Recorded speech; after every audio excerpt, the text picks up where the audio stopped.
Path of Titans just released a brand new devblog outlining more new content, progress towards Unreal Engine 5.3, new balance changes and more. Today we're going over all of that, so let's get right into it.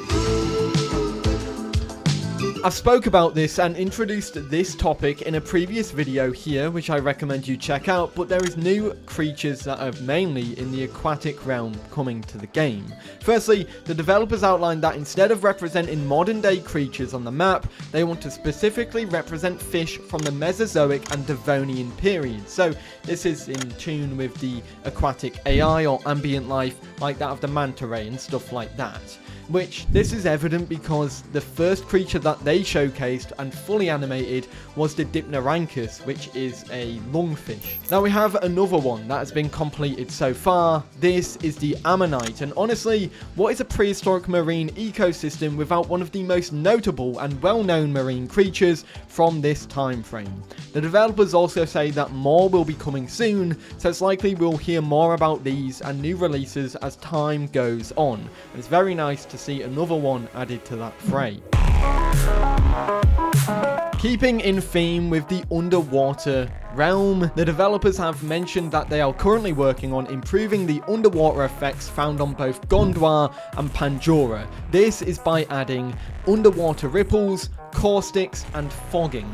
They showcased this on their Twitter account, but I believe most of this is already showcased on the public test branch, which you can load up right now on the Path of Titans. And if you don't know how to do that, I recommend watching this video.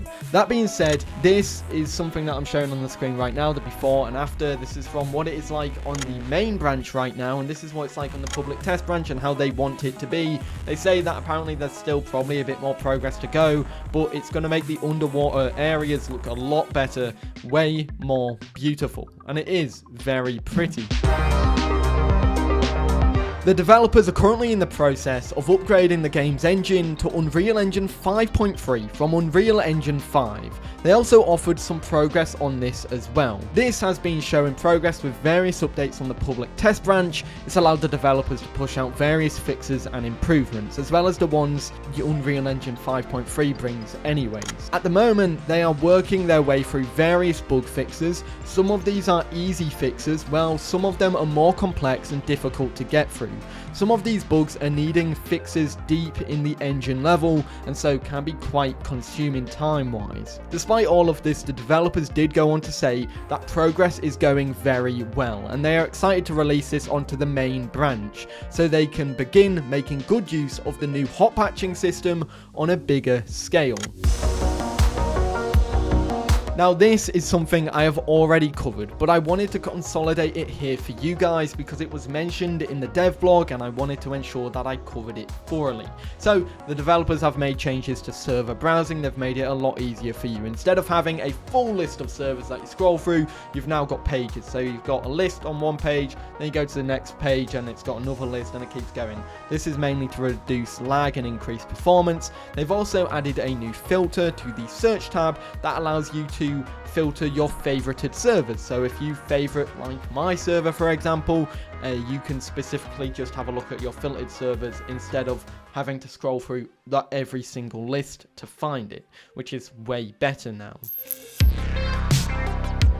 Prior to the devblog, the developers released an update to the game. This had some overarching changes to several creatures, and in the devblog, the developers did talk about changes to Achillobator and Hatzegopteryx. Now, Hatzegopteryx already got its content changes in January, so this new devblog doesn't actually overarch the whole new content update that just arrived into the game. So let's talk about that really quickly. You get changes to these dinosaurs, which are Megalania, Achillobator, Daspletosaurus, and poison and venom mechanics as a whole. So what's been changed? For Megalania, the fetid scent ability, they've decreased the damage boost to 20% instead of 25%. They've removed venom from the venom bite and they've renamed it to heavy bite. Now this change for the venom bite, this is important according to the developers. They noticed that Megalania's venom bite was only being used in a hit and run gameplay tactic, so players that are being attacked would rarely be able to heal off the venom venom,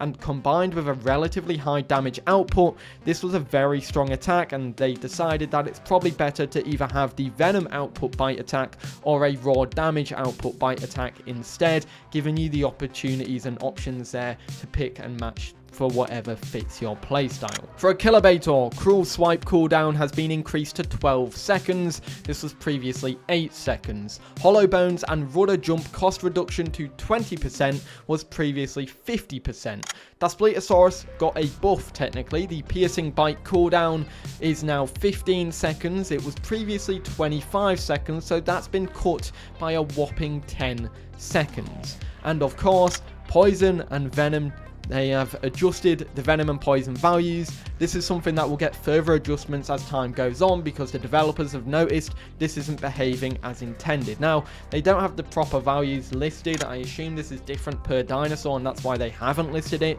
but they did mention it. Now, another thing that I'm going to have to go back in time to talk about here because I recorded this yesterday, the developers released a brand new skin pack. So let's talk about that really quickly. Now, the final thing that I wanted to showcase and talk about is a brand new skin pack that I think you should all check out. This is the Valentine's skin pack and it's absolutely adorable. Some of the skins look very nice and fruity like the Achillobator one. This cost 350 Path of Titans coins, which sits around $7 US, which equates to £5 if you're British. This adds 4 skins to the game for 4 dinosaurs in the game. The Lovebird Achillobator skin, the Bouquet Albertoceratops skin, and the Strawberry Camptosaurus skin, and Rose Metriacanthosaurus skin. Now, I'm going to showcase them all off to you guys, so have a watch and let me know what you think about them.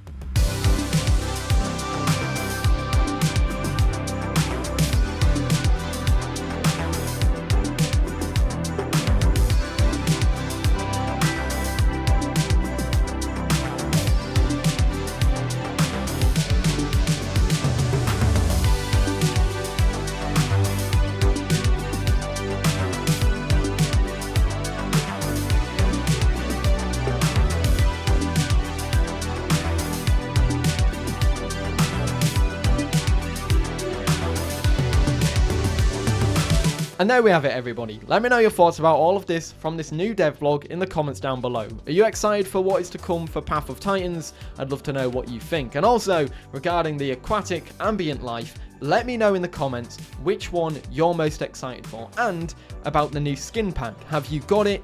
What skin are you using the most? Let me know in the comments. Anyways, guys, I hope you enjoyed, and I'll see you in the next one.